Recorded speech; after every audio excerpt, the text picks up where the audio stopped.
யெகோவா ஈரே prayer time வழியாக தேவநாமம் மகிமைப்படுவதாக. உங்களையும் வெல்கம் பண்ணுறேன். பிரியமானவர்களே, இந்த நேரம் ஒரு சின்ன ஸ்டோரியில் நாம் ஆரம்பிப்போம். ஒரு விறகு வெட்டி தனது கோடாரியுடன் காட்டில் விறகு வெட்ட சென்றார்.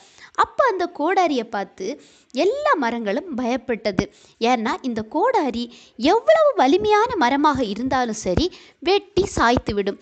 அப்போ இந்த கோடாரி நினச்சிதான், இவர் வெட்டும்போது நாம் இவர் கையை விட்டு விலகினா என்ன நடக்கும் அப்படின்னு. அது மட்டுமல்லாமல் அவர் கையை விட்டு விலகி போனது. அப்போது ஒரு பெரிய எடுக்க முடியாத பகுதியில் இந்த கோடாரி விழுந்துடிச்சான். அப்புறம் அது பிரயோஜனமற்றதாய் மாறினது. பிரியமானவர்களே, நாமும் அப்படிதான். தேவனுடைய கரங்களில் இருக்கும்போது நாம் பிரயோஜனம் உள்ளவர்களாய் இருப்போம். நமக்கு எதிரான காரியங்கள் நம்மை பார்த்து பயப்படும்.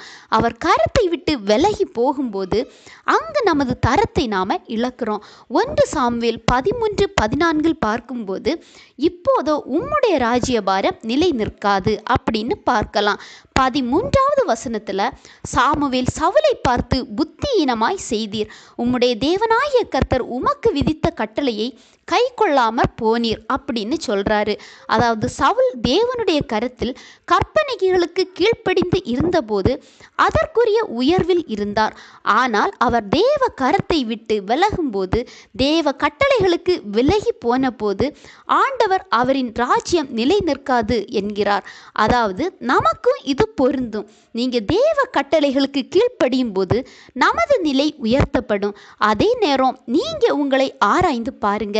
ஏதாவது குறைவுகள் இருந்துன்னா, ஏதாவது கட்டளைகளை உலகத்துக்காக விட்டு கொடுக்குறீங்கன்னா, தேவ கரத்துக்குள், அவர் கற்பனைகளுக்குள், கட்டளைகளுக்குள் வாங்க.